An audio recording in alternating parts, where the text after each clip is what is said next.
It's story time from the doctor's office, and I've got a doozy for you today. Wonderful new patient, really been through it, like a lot of my patients. Decided she wanted to start exploring hormone therapy. Went to a doctor after a hysterectomy, right? So she only needs estrogen, maybe testosterone.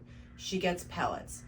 Crazy high dose immediately, within like a week, has every horrible side effect you can imagine. And this is why, by the way, I'm not a fan of pellets, because you can't really control the dose. She goes to the doctor and she explains all this. The doctor's like, I've never had a complaint like this. I mean, your testosterone level is X, and most of my patients love to have a testosterone level of X. In other words, classic gaslighting, right? She turns it around. It's her fault. There's something wrong with you.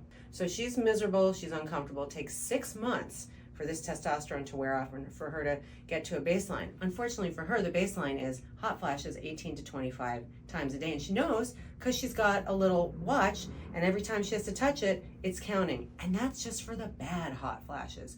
So she gets started on a low-dose estrogen patch to manage her symptoms. She's finally kind of calming down, feeling okay, and now she starts to have a heart arrhythmia, something called atrial fibrillation, where you have a very rapid heartbeat. But she doesn't know what that is, and she's scared, and she thinks she's having a heart attack. So she goes to the emergency room, which is the right thing to do, where the emergency room doctor tells her, oh yeah, 1 in 500 people on hormone replacement therapy will have a cardiac event or problem.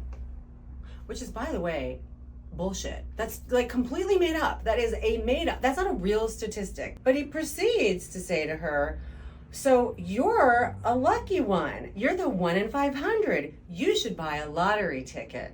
Okay, she's in the emergency room, scared, in pain, worried she's gonna die. And this doctor's response to her is, again, to make light of it. I mean, I will say he was probably trying to soothe her in some way, but like, dude, no. And also, let's not forget the absolutely false, made up, scary stat that he shared with her. Why am I sharing this with you? I mean, sure, there is a story here of bad behavior on the part of my colleagues, and I'm gonna give them some grace because it's Friday. Most of the time they think they're doing the right thing and they're not super aware. The point of this post is that for every one patient who comes to me with a terrible story like this, there are 10, 20, 100, 1,000 who don't have access and can't figure out how to get to someone like me or many of my colleagues who are out there that you guys follow. A doctor who's gonna listen, who's gonna make space to find a solution, and who's gonna support them. And I want you to know I'm sharing these stories with the permission of the patients, despite the fact that I'm not identifying that. Because I want you to feel empowered.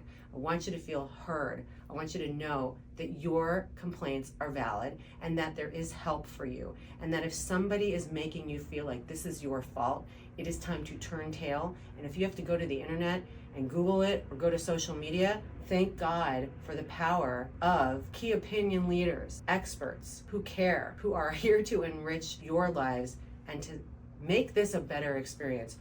We can all do better, and you deserve the best.